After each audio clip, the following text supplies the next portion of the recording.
Bem-vindo ao Wine-Actors, o programa que mostra os atores do vinho para você. Nós temos uma entrevista sensacional hoje com uma das pessoas mais traquejadas do mundo do vinho, autor de site, escreve sobre vinho há anos em diversas publicações, é presidente do Solar, dos Amigos do Vinho do Porto. Quem é do vinho já está sabendo quem é, né? Bom, vocês vão ter essa surpresa logo mais depois da nossa abertura. Vai abrir seu vinho, senta confortavelmente e volta para cá.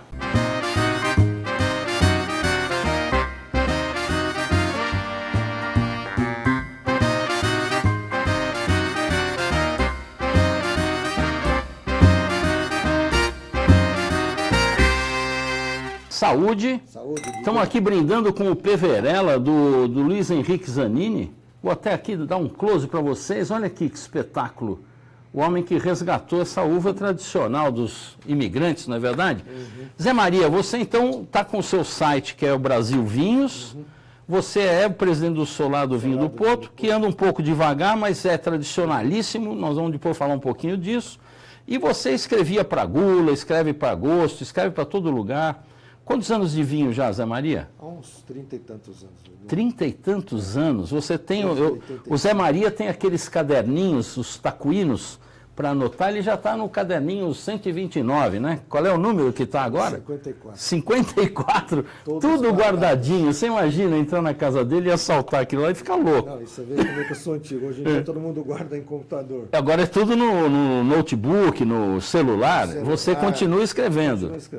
Ô Zé Maria, me conta, o que mudou no vinho do início para cá? Porque nós tivemos, quando você começou, o brasileiro tomava muito vinho branco, eu me lembro. O brasileiro tomava muito vinho de garrafão. De garrafão, isso. Aqui no Brasil.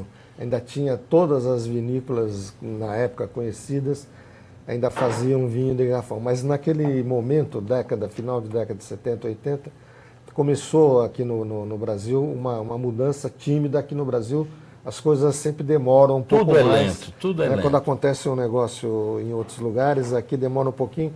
Mas eu diria que, pela experiência, pelo convívio há tantos anos, que eu acho que finalmente agora o brasileiro começou a apreciar mais o vinho. E a gente percebe isso de várias maneiras. Estatisticamente no Brasil sempre também é uma coisa mais organizada. Você ainda continua falando naqueles pequenos números que nós sempre tivemos. 2 litros per capita. 2 litros per capita. Embora a população da sua época para cá dobrou de tamanho. Aumentou muito. Mas eu percebo, assim, por outras coisas, que o vinho já começa a ter uma certa importância na vida do brasileiro. No caso do produtor, por exemplo, eu me lembro que na década de 80 participei da elaboração de um guia de vinhos brasileiros que a ABS de São Paulo organizou.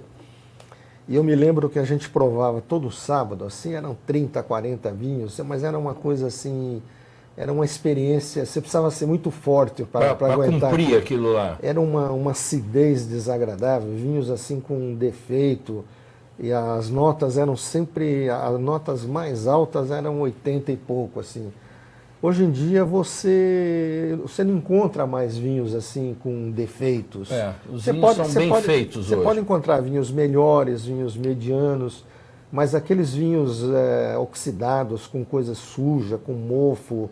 Então, nesse aspecto melhorou muito. E eu acho que o consumidor também começa a descobrir isso, especialmente no caso do Brasil, com os espumantes, que realmente são muito bons, dentro do seu estilo.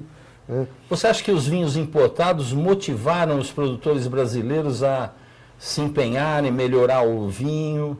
Eu acho que sim, embora o Brasil acho que peca um pouco, assim como Portugal.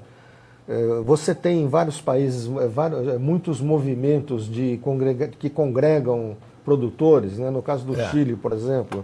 Você tem o MOVE, que nós tivemos aqui. O Brasil tinha que ter um MOVE, né? Exatamente. Com o pessoal mais focado, intermediário. E gente que trabalha, que ajuda a promover o seu próprio produto em conjunto. Isso. Um cara sozinho vai lá, ele pode não ter muito sucesso. Agora, se você junta 5, 6, 10 produtores, é muito mais fácil.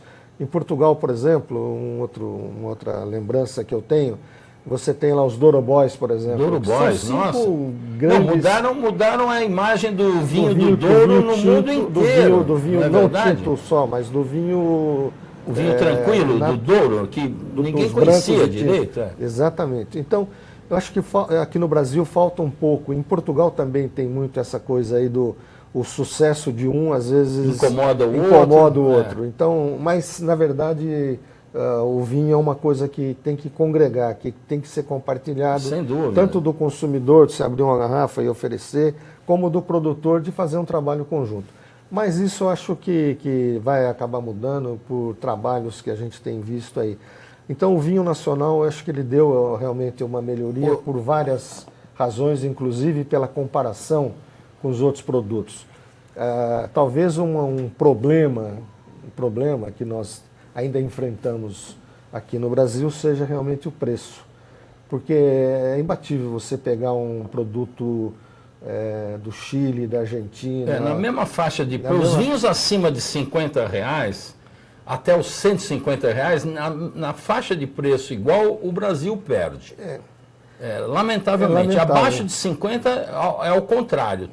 Eu acho que o vinho brasileiro é muito superior a esses importados de clube. Você tem uma enxurrada hoje de vinhos espanhóis, que lá deve custar 50 centes. E aqui chegam num preço... a R$30. Quer dizer, todo mundo se encanta com esses franceses, com esses espanhóis e tal, mas no Brasil, realmente, nessa faixa você tem uma coisa melhor. Antigamente você tinha poucas importadoras e que dominavam o mercado e traziam aquelas coisas tradicionais. E hoje em dia você vê que existe uma diversidade. Acho que o Brasil, olha, eu posso mencionar, talvez, Brasil, Estados Unidos, com certeza, o Reino Unido, a Inglaterra, o Japão, que deve beber vinhos, que são países que bebem... Ele é muito aberto, né? O japonês é o principal mercado de vinho natural, é o japonês, então, eles são muito abertos. Né? Então, os consumidores desse país têm o privilégio de beber vinhos do mundo inteiro, das melhores coisas do mundo inteiro. Você vai, por exemplo, num grande país produtor como Portugal, a Itália, o Chile, a Argentina, o cara só bebe o que é de vinho lá. dele. É isso mesmo. E aqui nós temos esse privilégio. É um privilégio, embora isso, evidentemente, exista uma concorrência grande com o produtor nacional, mas a gente que é consumidor tem esse privilégio de provar as melhores coisas de todo mundo. Que incrível, né? E hoje em dia não, você vê, tem muita gente apreciando vinhos da Itália, os bons vinhos da Itália, da Espanha, de Portugal. Então o mercado do Novo Mundo também, da Austrália, da Nova Zelândia, dos Estados Unidos. Tá.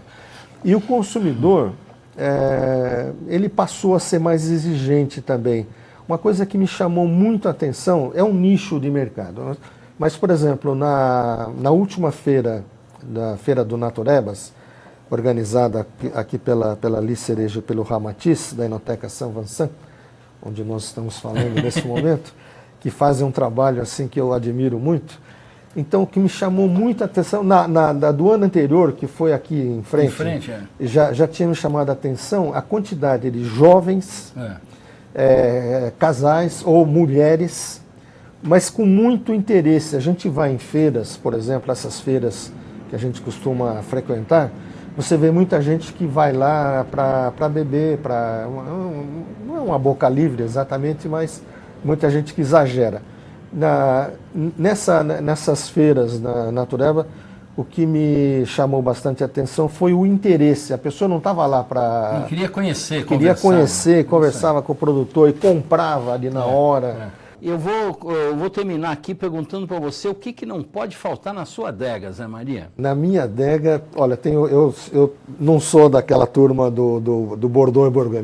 Minha adega tem um pouco de tudo, mas realmente o que não pode faltar é vinho do Porto. Maravilha. Saúde, Zé Maria, obrigado.